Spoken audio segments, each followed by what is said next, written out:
I am not one of this.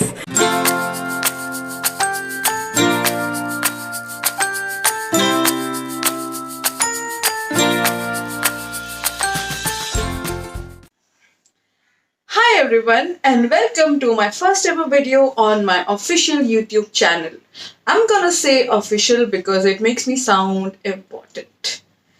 So I am a boring risk and market analyst on my usual days, but on my unusual days, I am a self-proclaimed cool person who loves watching movies and reading books.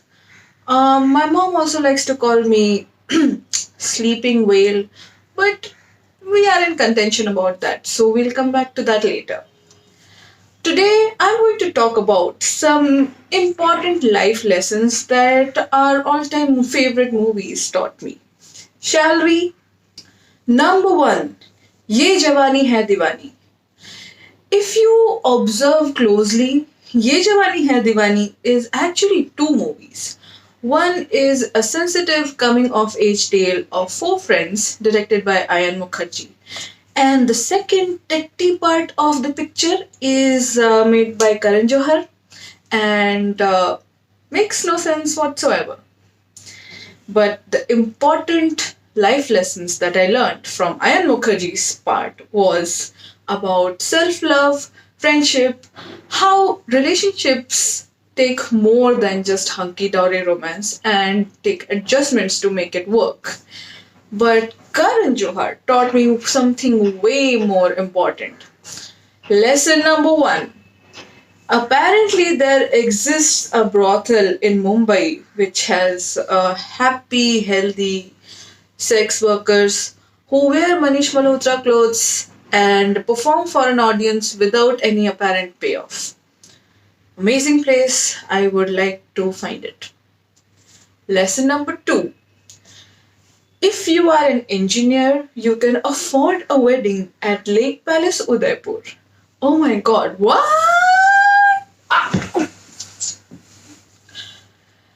When I was an engineer, I used to earn 17,000 rupees per month. 17,000 rupees can buy a lot of things. Sodexo meal passes, um, one pay one Domino's pizza offer, um, three PVR movie tickets, rent for the month in Bombay, and then live on air for the rest of the month. But what it cannot do is make you afford a wedding at Lake Palace Udaipur.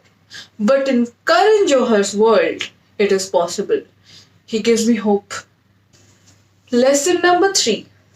So there are two characters in the movies. One is the character of Lara, who, apart from being named by an unsubtle adult joke, is a generally dumb girl with the big boobs and is always treated with a casual sexism. Quite toxic. Sufficiently toxic. Bhari matra mein toxic. And on the other end of the spectrum is Nana, is a doctor, wears specs, sanskari AF, very nice girl. So Ranbir Kapoor says, and since Ranbir Kapoor is saying it, it must be true. He says to Nana that तुम्हारी जैसी लड़कियां इश्क करने के लिए बनी हैं, तो बाकी लड़कियों के साथ क्या करना चाहिए? There are only two gender stereotypes that we women must fit into, and Karan Johar has shown us the light. He has shown me the light. He's the best. I shall confirm myself to this. Movie number two, Kuch Kuch Hota Hai. The iconic movie of our generation that changed/ruined many lives and fed us toxic notions of what constitutes a loving, healthy relationship. Yay! What fun! Most important life lesson this movie has taught me is that there exists a college in Bombay where people leave Oxford University in their last year and join. And and that is possible. apparently. Who would have thought? Lesson number 2.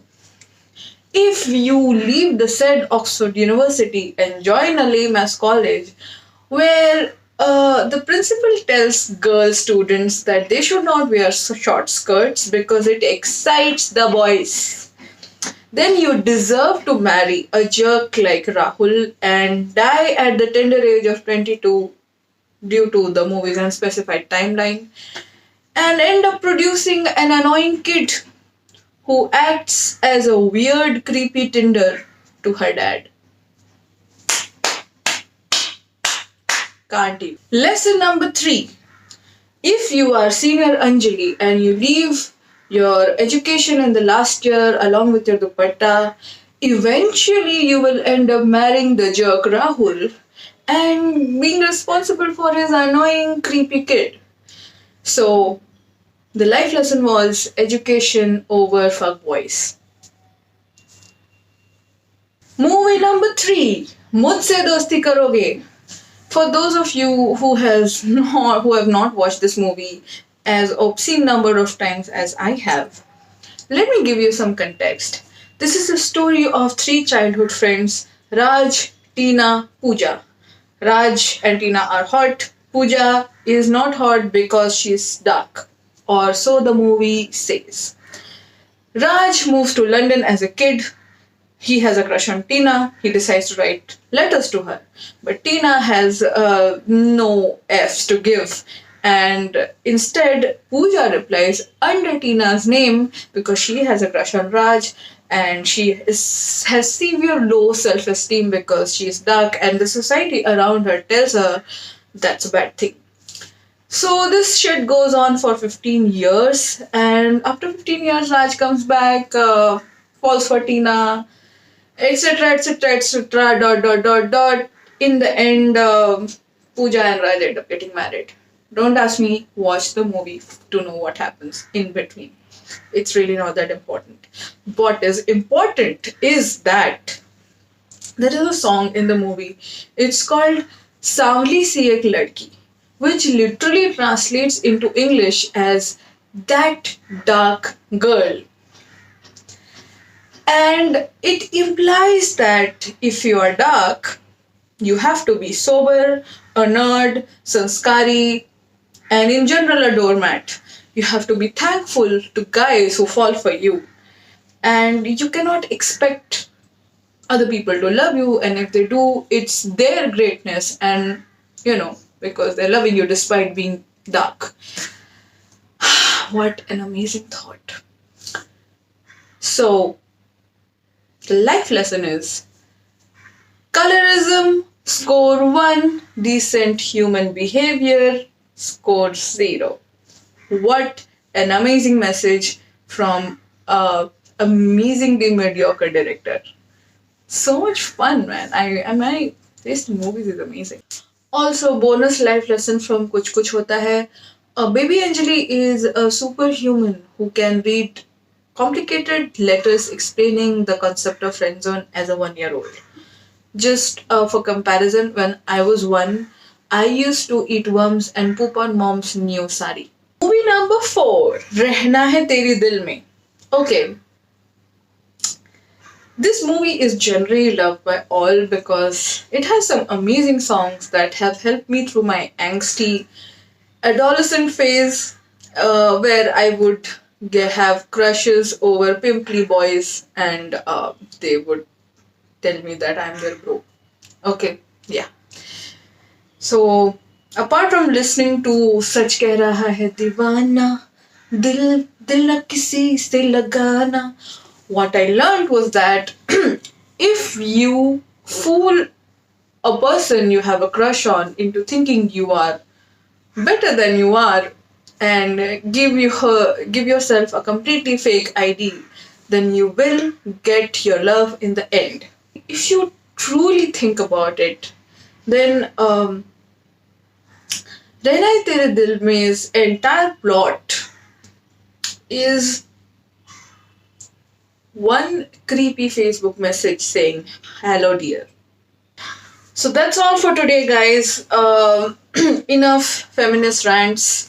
and rants about movies. Having said all that, I have watched all of these movies many, many times. Have danced on all of the toxic sexist songs many, many times. So, apart from being a self proclaimed cool person, that also makes me a hypocrite. If you like this video, like, share, and subscribe. Write down in the comments below what you like and didn't like about this video, and let me know what you would like to watch next. Bye.